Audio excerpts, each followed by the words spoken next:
vais embaucher. C'est chiant. Ça tourne déjà, donc tu peux continuer. Ça c'est une super. Ça c'est cool, voilà. C'est une très bonne info. Alors. Voilà, on peut commencer comme ça.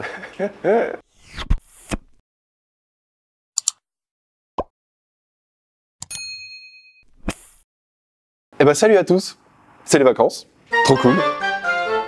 Eh ben pas pour moi. Et en plus je suis malade. Par contre Stéphane, lui, il est en vacances. Bref, voilà, d'abord, petite dédicace à mes potos qui me regardent. Merci à vous de me suivre et de continuer comme ça, c'est trop cool, ça fait vraiment plaisir. Bon app pour ceux qui sont dans le petit-déj, ils se reconnaîtront. Abonnez-vous, c'est trop cool, franchement, en ce moment, on voit qu'il y a de plus en plus de gens qui s'abonnent. Ça nous fait ultra plaisir. Je parle un peu du nez, c'est normal. Et ça me pique un peu au fond. Mais bon, abonnez-vous, c'est trop cool. Nous, ça nous fait ultra plaisir et on va continuer comme ça. On est toujours présent, c'est génial. Donc aujourd'hui, le sujet, c'est, on va revenir sur les coraux. On a fait déjà quelques vidéos précédemment sur le projet corail et sur ce petit aquarium. Donc voilà, donc je vais vous montrer un peu ce qui s'est passé, parce qu'il y a des choses très bien qui se sont passées, mais aussi des choses pas très cool, et ça peut arriver à tout le monde évidemment. Là c'est notre petit backtest, donc c'est très bien en fait que ça arrive. On va pouvoir vous montrer un peu les problèmes qui peuvent potentiellement se passer. Je vais vous parler aussi de mes petites techniques pour nourrir mes coraux, et vous montrer un peu mon petit labo, mes petits délires, voilà. On verra ça tout à l'heure. Sachez que les coraux, ils vont arriver très vite sur la plateforme. Donc là, c'est une question d'une semaine, je pense, un truc comme ça. Donc soyez attentifs si jamais ça vous intéresse. Ça arrive. Voilà. Donc alors, ce bac-là, qu'est-ce qu'on peut en dire? Donc les coraux se sont quand même vachement bien développés, ils sont très bien dans leur habitat. Alors il n'y a que le Mantipora. Alors le Mantipora, qu'est-ce qui s'est passé? Vous voyez qu'il y a des petites taches blanches qui se sont installées. Alors en fait, l'azo-xanthelle est partie. Parce que tout simplement, alors ici, nous on est sous un toit et du coup, il y a eu de fortes chaleurs qui se sont installées dès que l'été est arrivé. Donc, d'habitude ici, on met une petite plaque pour protéger et éviter l'évaporation. Et en fait, la température de l'eau a monté beaucoup trop. Elle est montée au-dessus de 30 degrés. Et en fait, le Mantipora a pris un coup de chaud. Et ça a fait ce que vous pouvez voir ici. Alors, pour rattraper ça, c'est très compliqué, surtout qu'ici, il y a des petites algues qui ont pris la place de l'azo-xanthelle sur les parties blanches. Donc bon, je pense qu'il va rester pendant longtemps dans un état comme ça. Ça va être compliqué, mais en soi, la couleur est bonne. Il va continuer à pousser, il n'y a pas de souci. Il va juste être un peu moche, on va le dire. Donc voilà, c'est le genre de choses qui peut arriver. Deuxième point, comme vous pouvez le voir juste en bas, en fait, donc là, j'ai pas fait grand chose en fait sur le bac. En fait, il y a énormément de cyanobactéries qui s'est installé.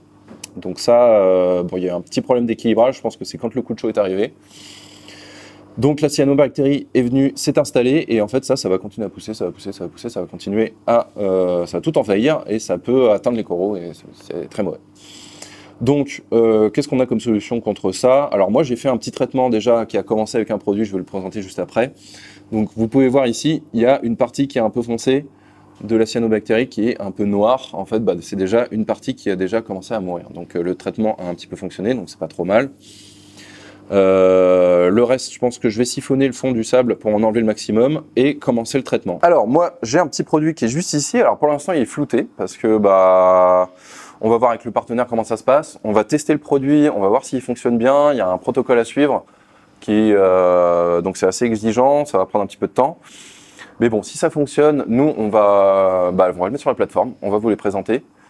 Et voilà, comme ça vous pourrez l'acquérir pour si jamais vous avez des problèmes de cyanobactéries dans vos bacs. Donc voilà, moi je vais tester ça, on va voir ce que ça donne. Et puis je vous tiendrai au courant. Donc voilà pour ça. Maintenant, je vous invite à me suivre. On va aller dans la pièce qui est juste en dessous, dans la shrimp room, et je vais vous montrer un peu la petite installation qui est en relation avec ce bac-là, ce qui est pour la nourriture et le stockage des pierres vivantes.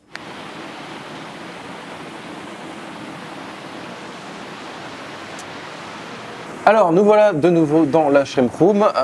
Donc ici, ce qu'on a, en fait, c'est mon petit labo. Bon, il n'y a rien de très impressionnant, mais c'est l'endroit où je fais mes petites bidouilles, mes petites expériences pour voir si je peux maintenir des trucs. Alors en fait, ce qu'on a ici, donc premièrement, on a un premier bac. Donc ça, c'est un bac d'eau de mer En fait, c'est les autres pierres vivantes qu'on a eues avec celles qui sont là-haut dans l'aquarium. Donc je les garde ici parce que j'ai un autre projet de faire un autre bac. On va refaire un bac un peu plus propre de coraux, un peu plus grand aussi.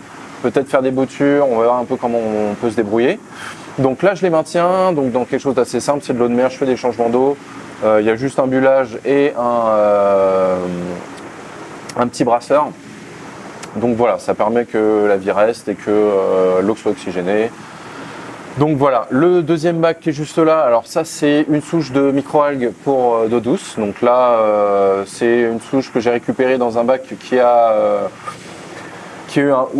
explosé, il y a eu un bloom qui s'est fait. Donc ça c'est vachement intéressant, c'est vachement bien pour les crevettes, pour aussi tout ce qui est macrocrustacés comme les artémias, les copépodes, des choses comme ça. Donc je la garde un peu dans un coin, je ne sais pas trop encore ce que je vais en faire, mais voilà, c'est une souche qui tient donc c'est cool. Ensuite ce que j'ai là, c'est pour faire des artémias. Alors les artémias, c'est quelque chose qui est vachement intéressant. En général, si on veut débuter dans l'aquariophilie quand on est tout petit pour les gamins, si jamais vous avez des gamins, vous pouvez leur donner ça à faire, c'est vachement bien. En fait c'est un petit éclosoir, donc je mets de l'eau, je mets des œufs d'artémia dedans, je vais faire la manip juste devant vous juste après, parce que comme ça vous pourrez voir. Et moi, ça va me permettre d'en refaire pour mes projets d'après. Donc c'est vachement facile à faire. Il suffit de mettre donc les œufs dans de l'eau, de mettre un petit bullage. Et au bout de 24 heures, ça éclot et vous aurez ce qu'on appelle des noplis, donc c'est des bébés artémia. Et voilà, ils vont grandir. On peut s'en servir pour nourrir des poissons, pour nourrir des coraux justement, surtout ceux avec des gros polypes. Donc déjà c'est déjà pas mal. Ensuite ce qu'on a, alors là c'est une autre souche de microalgues en eau douce, assez intéressante parce que je l'ai récupérée dans un bac où il y a eu beaucoup de repros de crevettes. Donc c'est une souche que j'ai mis en culture pour pouvoir l'intégrer dans d'autres bacs pour pouvoir faire exploser un peu la reproduction. Donc voilà, on va voir un peu ce que ça va donner. Et enfin le dernier bac ici, donc ça c'est une souche de microalgues mais cette fois-ci en eau de mer. Donc là, j'ai mis de l'eau de mer et en fait c'est une souche que j'ai récupérée. Donc il y a pas mal de marques qui en vendent. Et donc voilà, je l'ai mis en culture et ça s'est plutôt bien développé. Donc là, il n'y a pas trop. On voit que c'est pas très vert, tout simplement parce qu'en fait les artémias que j'ai mis avec l'or, je les ai mis là-dedans parce qu'ils se nourrissent eux de microalgues. Ça leur permet de les faire grandir et ensuite de les donner à mes coraux. Donc voilà. Alors ce que je vais faire maintenant. Écoutez, je vais lancer la petite reproduction d'artémia. Alors, du coup là maintenant, je vais lancer le petit éclosoir. Donc déjà, ce que je fais, c'est que je mets de l'eau douce, c'est de l'eau douce qu'on met. Ça peut arriver. Alors fermez bien la petite vanne qui est en bas. Donc je le remplis. Voilà, j'ai une petite graduation ici qui me permet de m'arrêter pour avoir le bon dosage d'eau. Voilà. Donc là j'ai ma petite réserve d'eau. Ensuite, alors là j'ai des artémias. Donc c'est d'une certaine marque. En vrai, je vous préconise pas forcément une marque particulière. Les artémias c'est très facile, peu importe là où vous les achetez. Sachez que quand j'étais petit, ça existait. Il y avait des magazines qui vendaient ça dans les tabacs. Donc il y avait une petite réserve d'artémia et ils expliquaient comment faire. Bon, là j'ai un dosage qui correspond à la marque, mais ça peut différencier. Donc là c'est un mélange d'œufs d'artémia et de sel. Sachez qu'il existe aussi des artémias en eau douce. Et moi ce qui m'intéresse ici c'est des artémias d'eau salée. Donc voilà, je vais fermer le petit réservoir. Alors là ce que vous voyez à la surface, je ne sais pas si Y va réussir à vous le montrer, mais là c'est tous les petits œufs qui flottent. Alors évidemment, pour qu'il y ait une bonne éclosion, il faut qu'il soit dans la colonne d'eau. Donc en fait, je vais vous montrer comment on fait. Tout simplement parce que aussi en plus là, en dessous, au bas du réceptacle, il y a tout le sel qui est tombé au fond. Donc en fait, ce qu'on va faire, c'est qu'on va mélanger tout ça continuellement. Alors comment on fait? Je vais vous montrer. Il suffit de fermer le petit récipient ici. Toc. On verrouille. Hop.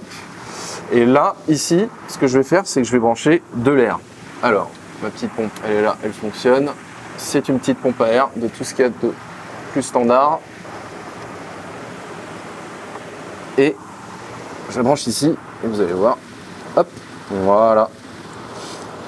Donc en fait on injecte de l'air dans le fond et en fait les bulles remontent et mélangent tout ça. Donc voilà, on va laisser ça comme ça et en fait demain je vais revenir et ce sera éclos. Donc demain ce qu'on fera c'est qu'il faudra donc arrêter ça. Il faut laisser reposer le temps que les œufs qui n'ont pas éclos tombent au fond et les coquilles d'œufs qui ont éclos remontent. Donc les artémias vivants resteront au milieu. Et en fait, on va filtrer cette eau en se débarrassant d'abord des œufs au fond. Et en fait, on va enlever l'eau qui n'est pas très propre parce que voilà, les œufs ont éclos dedans, donc c'est un peu sale. On va garder juste les artémias et après, je les balancerai dans mon aquarium de microalgues. Donc voilà, une fois que c'est mis là-dedans, j'attends un peu, les artémias vont grandir en se nourrissant des microalgues. Et ce que je fais après, c'est je prends dans un petit pot, je prends de l'eau avec des artémias à la fois adultes et aussi bébés, donc les nauplies, avec en plus les microalgues qui sont intégrées dans l'eau et je donne ça à mes coraux. Ce qui fait qu'il y a des microalgues, des bébés nauplies artémias et des artémias adultes. Et du coup, ça fait suffisamment pour qu'ils puissent se nourrir convenablement. Du coup, j'ai fini un peu mon sujet. On reviendra encore une fois dessus, je pense, à l'avenir, sachant que moi, j'ai un projet, du coup, comme je vous ai dit, de faire un bac un peu plus grand.